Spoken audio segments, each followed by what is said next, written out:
नमस्कार दोस्तों। आज मैं आप लोगों के लिए हेल्थ हैंडबुक का 11वां चैप्टर लेकर आया हूँ। और अगर आपने इसके पुराने पार्ट्स नहीं देखे तो चैनल के प्लेलिस्ट में जाकर पहले उन्हें देख लें, जिससे आपको ये कहानी समझने में काफ़ी मदद मिलेगी। यह कहानी इस बारे में है कि कैसे सूजी नाम का एक लड़का जाने अनजाने में एक किताबों की दुनिया में फंस गया, जहाँ उसे कुछ अलौकिक शक्तियों का सामना करना पड़ा। क्या वो इन शक्तियों का सामना कर पाएगा? क्या वह इससे जिंदा बाहर निकल पाएगा? यह जानने के लिए बने रहिए हमारे साथ। तो अब आपका और ज्यादा समय ना लेते हैं, सीधे कहानी पर आते हैं।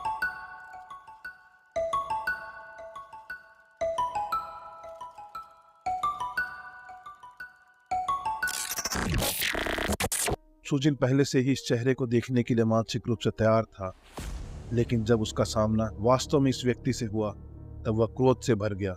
चादर ओढ़े व्यक्ति वास्तव में झांग जिंग थी। वह दुखी दिख रही थी। उसने अपना हाथ सुजिन की ओर बढ़ाया और बुरी तरह रोते हुए बोली, तुमने मुझे क्यों छोड़ दिया? तुम सभी ने मुझे क्यों छोड़ दिया? सुजिन का चेहरा गुस्से से लाल हो गया और उसने गुस्से में उस पर दहाड़ते हुए कहा, बस बहुत हो गया। क्या तुम्हें लगता है कि तुम मुझे इस चेहरे से बेवकूफ बना सकते हो? मैं तुम्हें क्या कहूँ, दादी या दादाजी? कैसे? तुम्हें कैसे पता चला? झांग जी का चेहरा तुरंत खराब हो गया और वह चिल्लाई, तुम्हें कैसे पता चला? मुझे कैसे पता चला? आपको अपनी पोती और पोतों की डायरियों का शुक्रिया अदा करना चाहिए। उनकी कहानी बहुत विस्तृत नहीं थी, लेकिन जब मैंने उनका चेहरा देखा तो मुझे पता चल गया। उस समय जो मरा था वह दादा नहीं बल्कि दादी थी, है ना? सूजी ने ठंडे स्वर में कहा। लिनियो और उसके छोटे भाई दोनों ने अपने दादा की मृत्यु का जिक्र किया था और यह भी बताया था कि उसके बाद उनकी दादी कैसे अजीब व्यवहार करने लगी थी। लिनियो ने इसका कारण अपनी दादी का अपने पति को खोने से उदास होना बताया, और सूजिन ने भी जब पहली बार पढ़ा तो उसने इस पर ज्यादा ध्यान नहीं दिया। लेकिन जब उसने देखा कि यह व्यक्ति अब झांगजिंग का चेहरा और शरीर इस्तेमाल कर रहा है तो सूजिन को एहसास हुआ कि क्या हुआ हो। अगर मेरा अनुमान सही है तो आपके पास अपनी आत्मा को दूसरे शरीर में या कुछ इसी तरह बदलने की क्षमता है। उस समय आपने अपनी आत्मा को अपनी पत्नी में स्थानांतरित कर दिया और लिनियो की दादी के रूप में रहना जारी रखा, और इसीलिए लिनियो को यह अजीब लगा कि उसकी दादी ने धूम्रपान करना शुरू कर दिया था। जब तुमने पहले स्टोर रूम में झांगजिंग पर हमला किया था, तुम्हारा इरादा उसे मारने का नहीं था बल्कि उसके शरीर पर कब्जा करना था। इसीलिए जब तुम्हारा पोता अंदर आया तो उसने मूल रूप से एक खाली खोल खींच दिया जिसमें तुम रहती थी। सुजिन ने समझाया, और उसने उस जगह पर नजर डाली जहां जियांगली को खड़ा होना था, लेकिन उसे आश्चर्य हुआ, जियांगली कहीं नहीं मिली। वह एक अनुभवी सैनिक है तो आखिरकार उसे भागने के लिए चुना गया है। सुजिन ने अपने सामने राक्षस की बात करना जारी रखते हुए खुद से सोचा, क्या झांगजिंग अभी भी जीवित है? जिंदा? मैं ही वह हूं और वही मैं है। जब तक मैं जिंदा हूं वह जिंदा रहेगी, लेकिन अगर मैं मर गया तो तुम्हें पता है कि उसका क्या होगा, है ना? राक्षस ने पागलों जैसी हंसी के साथ कहा। जियांगली के अपने भाले से उसकी छाती पर वार करने के बाद हरा तरल पदार्थ बह रहा था, लेकिन उसे कोई परवाह नहीं। क्या तुम अब मुझे धमका रहे हो? सूजी ने ठंडी आवाज में कहा। उसका हाव भाव अब उतना खतरनाक नहीं था, लेकिन आवाज का लहजा वही था। उस स्थिति में तुम नरक में जा सकते हो। क्या? राक्षस को इसकी उम्मीद नहीं थी। ठीक उसी क्षण एक भाला एक बार फिर उसके शरीर में घुसा। जब सूजिन और राक्षस पहले बातचीत कर रहे थे तो जियांगली ने घातक प्रहार करने के लिए राक्षस के पीछे छिपने का मौका लिया। राक्षस ने जियांगली को देखने के लिए अकड़ कर पलटा और फिर पागलों की तरह हंसने लगा। जब तक मेरा भगवान जीवित है मैं जीवित रहूंगा। जिन लोगों को मरना होगा वे तुम दोनों हो। फिर वह जोर से जमीन पर गिर गया। मुझे यकीन नहीं होता कि तुम जैसी मरती हुई चीज इतनी बकवास कर सकती है। जियांगली ने अपने भाले पर लगे हरे तरल पदार्थ को पोंछ दिया। उसके कमर के क्षेत्र में कुछ चोटें लगी थी, जो सूजिन की तरह दिख रही थी। वह अभी जली हुई लग रही थी, लेकिन वह बहुत गंभीर नहीं थी। आखिरकार जियांगली को राक्षस के तीर ने मारा था, लेकिन सूजिन को इस बात की बेचैनी थी कि राक्षस ने गिरने से पहले क्या कहा था। राक्षस ने इस बात की बिल्कुल भी परवाह नहीं की कि वह मौत की कगार पर था। रुको, क्या मेरा मिशन पूरा नहीं माना जाता है? जियांगली ने आश्चर्य से कहा। उसने अपने हैंडबुक चेक की केवल यह जानने के लिए कि उसमें कोई नई हत्या दर्ज हुई है या नहीं। वह मरा नहीं है, उसने बस शरीर छोड़ा है, बस इतना ही। शुरू में सूजिन ने सोचा था कि इस राक्षस को अपनी आत्मा को स्थानांतरित करने के लिए किसी अन्य शरीर के संपर्क में आना होगा, लेकिन ऐसा लग रहा था कि ऐसा बिल्कुल नहीं था। लेकिन यह भी अजीब लगता है, अगर उसे अपनी आत्मा को स्थानांतरित करने के लिए शरीर को छूने की जरूरत नहीं है, तो उसने झांग जिंग पर हमला क्यों किया? मैं इसमें कौन सा हिस्सा गलत समझ रहा हूँ? सूजिन ने अपने सिर पर कई बार अपने हाथों से मारा, यह सोचकर कि क्या उसने कुछ भूल तो नहीं की। जियांगली झांगजिंग को देखने के लिए नीचे बैठ गया और अचानक चिल्लाया, अरे यह महिला अभी तक मरी नहीं है क्या? यह सुनकर सूजिन हैरान रह गया। वह दौड़कर गया और नीचे झुका तो उसने देखा कि झांगजिंग अभी भी सांस ले रही थी और उसकी आंखें धीरे धीरे काम करने लगी थी। इसका मतलब था वह वास्तव में कुछ हद तक होश में थी। क्या उसे बचाया जा सकता है? मेरे भाले के उन 2 वारों ने उसके सभी आंतरिक अंगों को नष्ट कर दिया है, इसीलिए अब आपके पास ऐसा कुछ नहीं है जो उसे वापस जीवित कर सके। वह मर जाएगी, जियांगली ने अपना सिर हिलाते हुए कहा। सूजिन ने असहाय होकर झांगजिंग को देखा। उसे उसके प्रति थोड़ा दोषी महसूस हुआ। उसने और चुई ने उसे छोड़ दिया था। जैसा कि राक्षस ने पहले कहा था, वह सच था कि उसने उसे पीछे छोड़ दिया था, क्योंकि उसके पास ज्यादा विकल्प नहीं थे। उसे बचाने की कोशिश करने से वे निश्चित रूप से पाताल लोक में चले जाते, लेकिन वे दोनों ही झांगजिंग की एकमात्र उम्मीद हो सकते थे। हम उसे बचा नहीं सकते, यह तो पक्का है, लेकिन मैं उसे कुछ समय के लिए होश में लाने में मदद कर सकता हूँ। मुझे लगता है कि तुम अपनी बुद्धि के स्तर को देखते हुए उससे कुछ जानकारी हासिल कर सकते हो। जियांगली ने सूजिन की तरफ देखा, फिर बोला, लेकिन तुम्हारे हाव भाव को देखते हुए मुझे लगता है कि हमें उसे मरने देना चाहिए।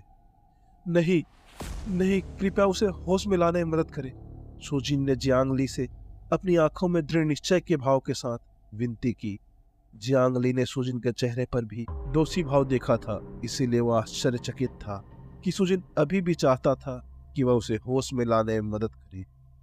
मुझे बहुत खेद है।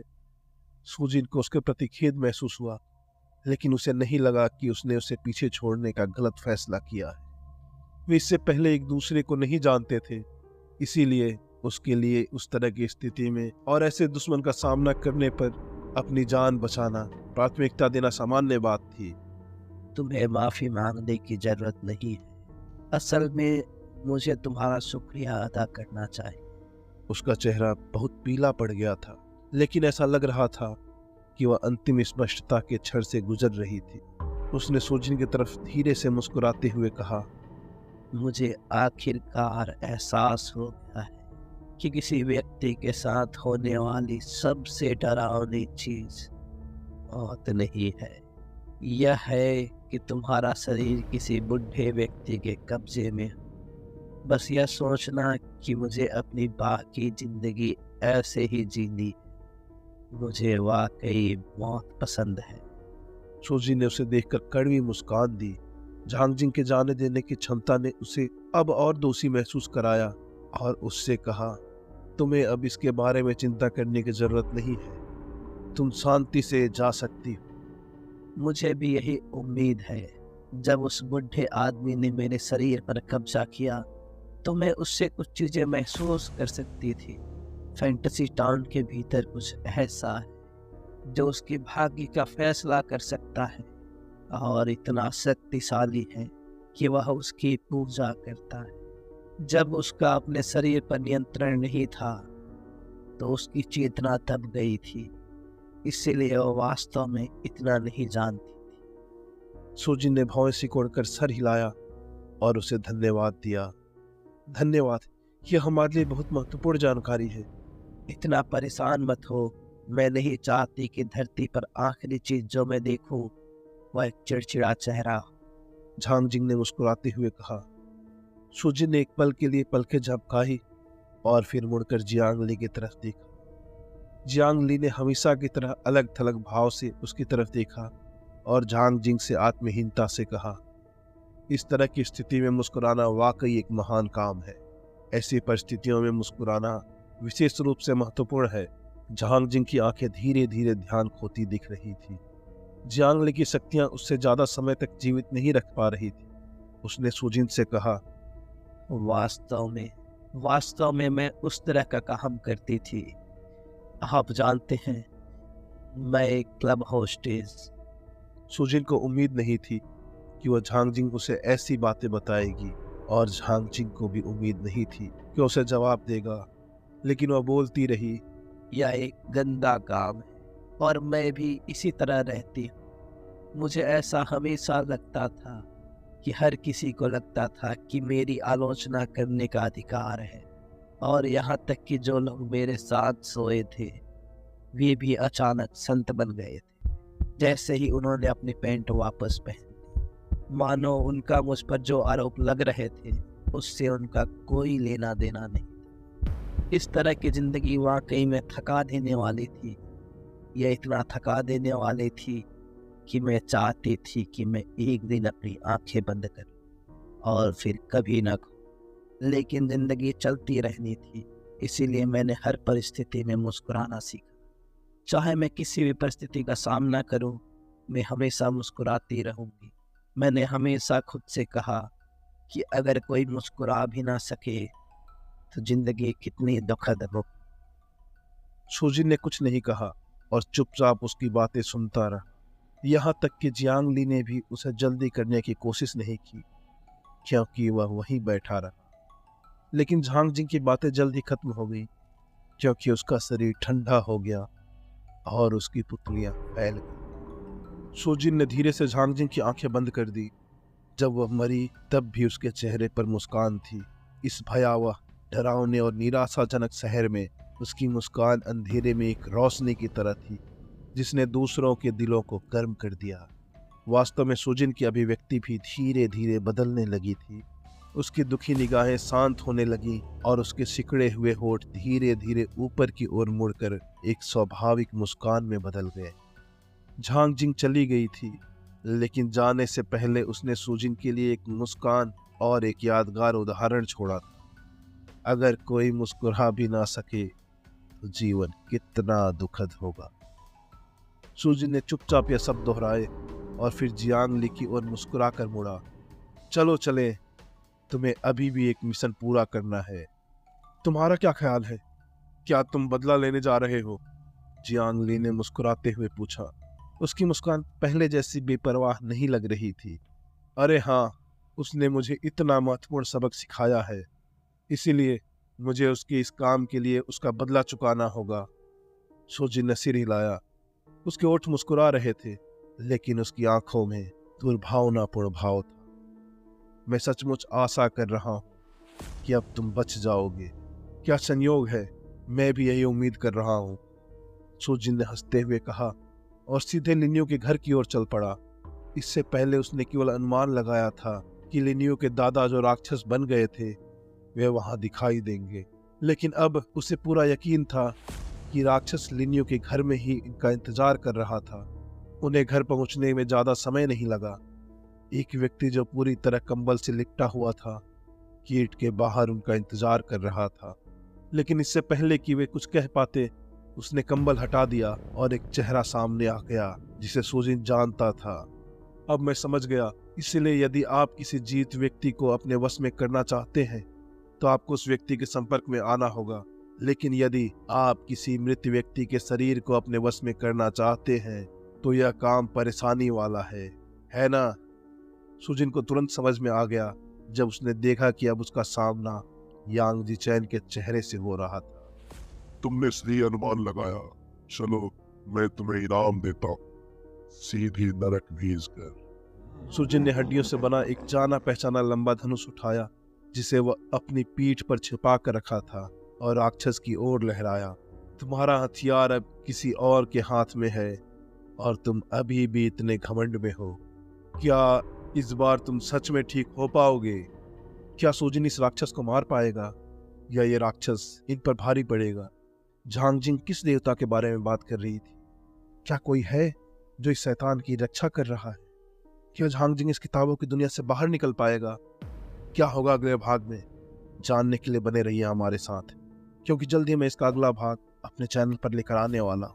तो आज के लिए बस इतना ही। जल्दी मिलता हूं इसके अगले भाग या किसी दूसरी वीडियो में। तब तक के लिए धन्यवाद।